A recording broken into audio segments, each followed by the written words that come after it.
schools, and they created 2 new election districts.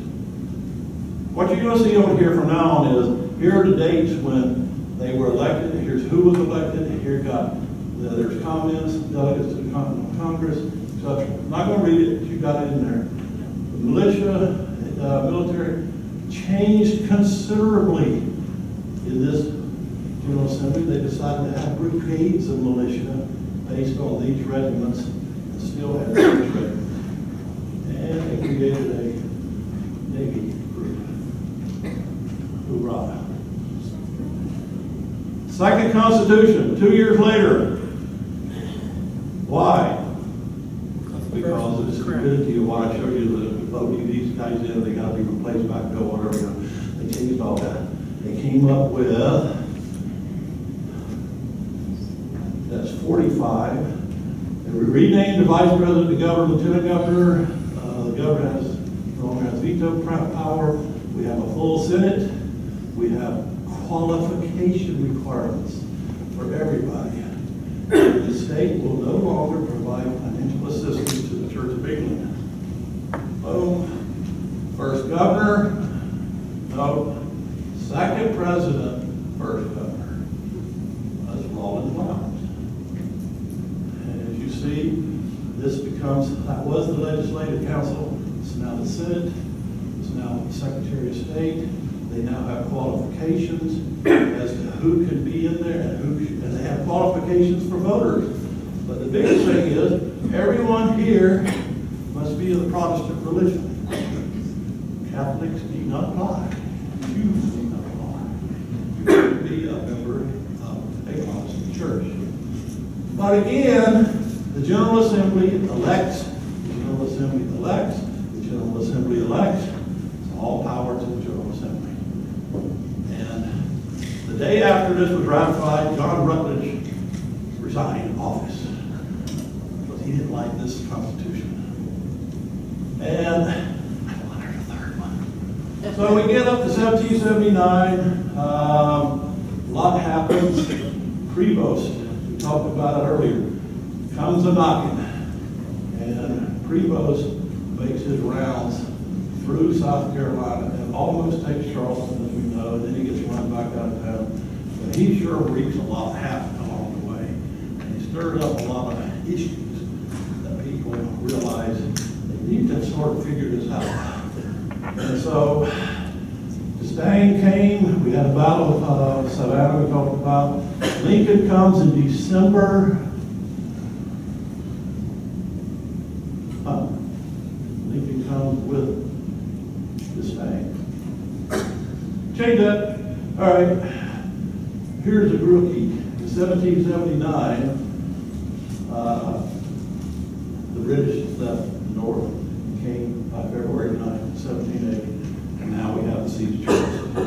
While that's going on, Third General Assembly creates new people for the Continental Congress, Privy Council, and conclude their business, and then they go to the siege of Charleston. The next is history. There's all the names. The names in blue are those who served the previous one. We now have more districts. There's more people. Here's what they created. So they ratified these things. They prohibited the exportation of this. By the Third General Assembly, Rutledge was re-elected. He is now governor again. New Privy Council, new delegates, new, dang, everybody's prisoner of war, thanks to the siege of Charleston. We're almost through with it. The whole point being is that after that, they sent a bunch of people to St. Augustine. Now we know they sent a lot of the military there, but what a lot of people don't know is they sent 29 members of the civilian government to St. Augustine. I can only dig out the names of 23. There are 23 names I can dig out, what position they held. These folks were in St. Augustine from September until June of the next year. And Christopher Gadsden was the most, he was lieutenant governor, and he was the most notorious. He refused a lot of things, so he was in solitary confinement for 9 months. Let's see here. civilian government fell apart. Francis Marion, Thomas Sumter, Andrew Pickens rebuilt the state while Rutledge was in Philadelphia and North Carolina. And partisan warfare, Cornwallis sent people all over the state, had posts from Georgetown all the way to Augusta, Georgia. And we had no civilian oversight of the military from June of 1780 until well into 1781. So the war raged on. We all know about the Battle of Eutaw Springs. It was the last big battle. We kept pushing people into Charleston. Rutledge called for a new election. They did elect. In January 1782 was the next General Assembly.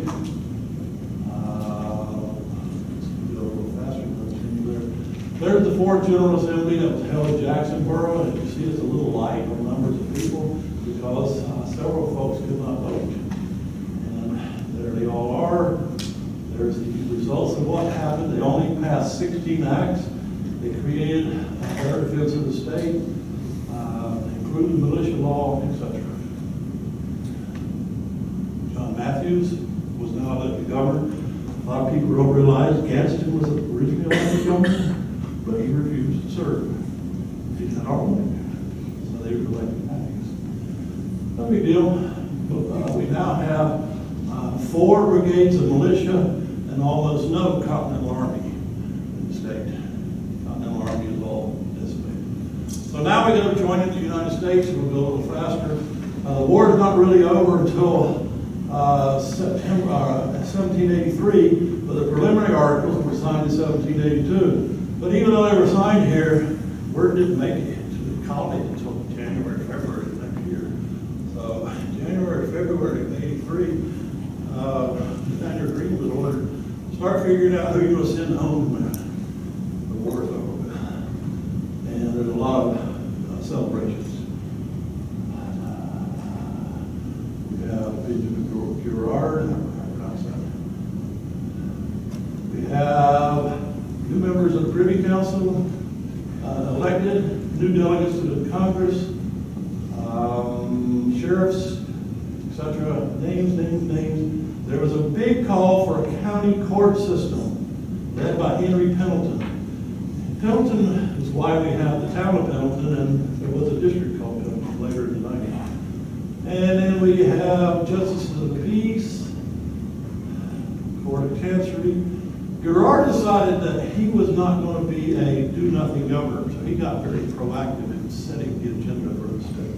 There's no known picture of him, but he was a very forceful leader. Let's see. We have privy councils elected governor.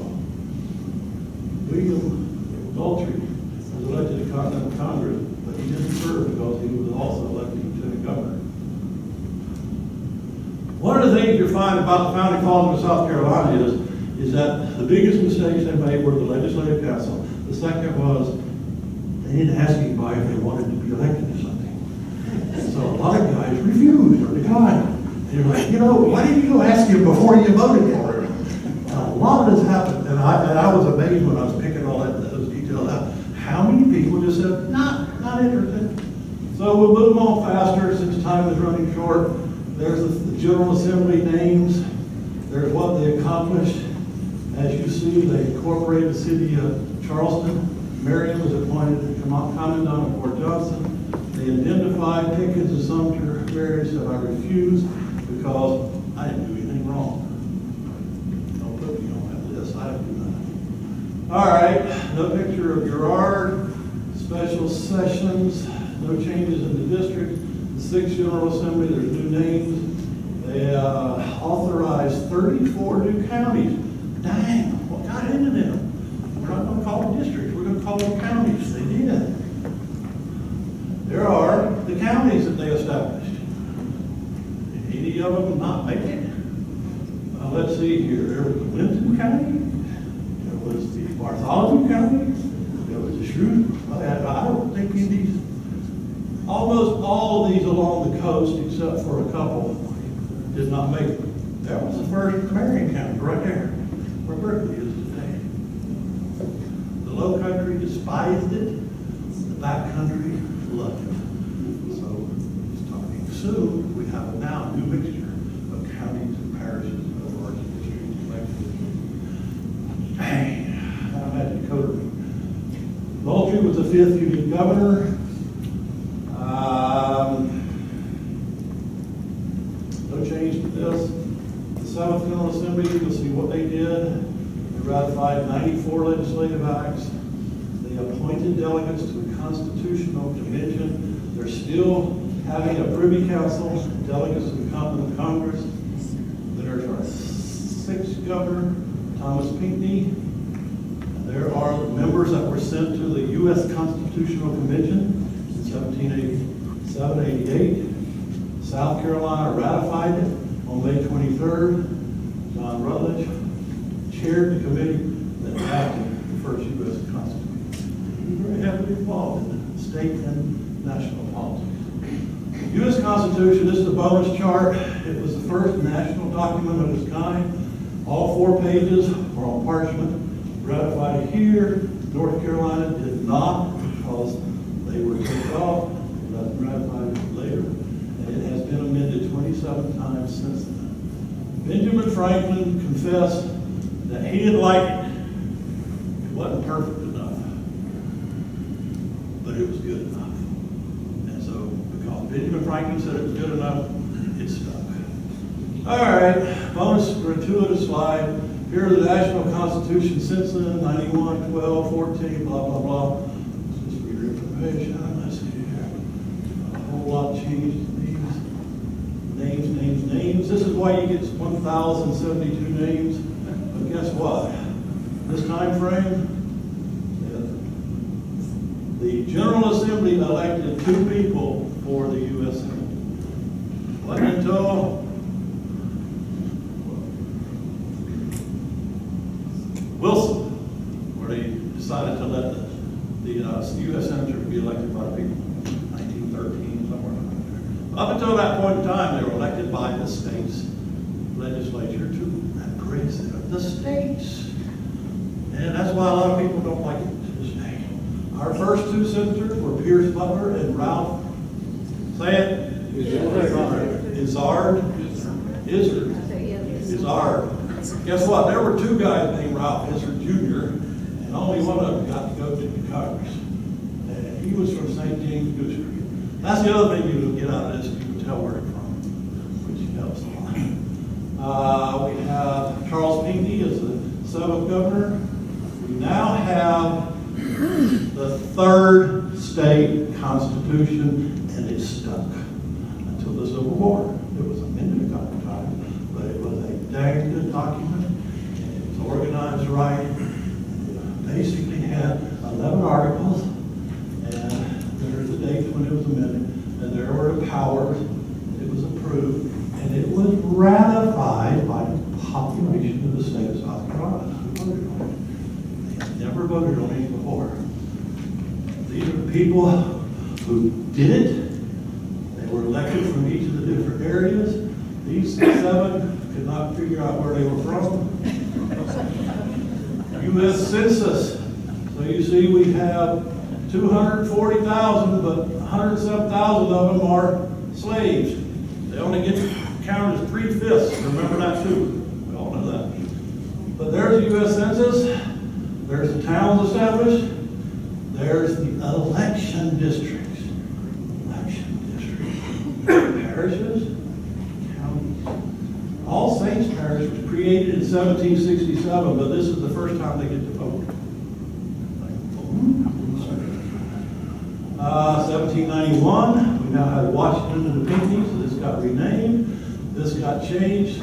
This was part of the Camden district, but now it's its own district, so this got shortened. Blah, 1792, 1799. We now have the Washington district, Pinckney, and the Charles district got changed and added Lee County. Well, what would it be? Not yet. American was created, but it was abolished later. Then we have 1800, and they quit calling them counties again. It's election districts. South Carolina wanted to be consistent. We're almost was done, folks. Just for giggles, there's 1800 to 1801. And there's all the different parishes and counties. And then here's the sources. This is the one with the biographical data. These are the common house assemblies, the provincial congresses, Senate. Of course, we used a lot from Roger Moss, of course, and then online. This is the big one, and this you'll enjoy reading. I'm all stuff. There were 472 that served only in the civilian government. There were 428 that served both in the civilian government and the military. There were only 10% that served only in the militia, in the military. 45%, 90%, total of 1,072. It's broken down by district. But what you see is, dang, that guy served more than once. That guy served in the civilian government plus the military. Served in the Constitutional Convention. These people served in the Constitution. So you have their names, you have the parish you're in, the civilian government, this is federal, this is state, this is military, and then you need comments. And then you get an Excel spreadsheet where it's all like alphabetical order, and it's like, man, you can slice this and dice this in 1,000 different ways and see. Hoopla! That's it.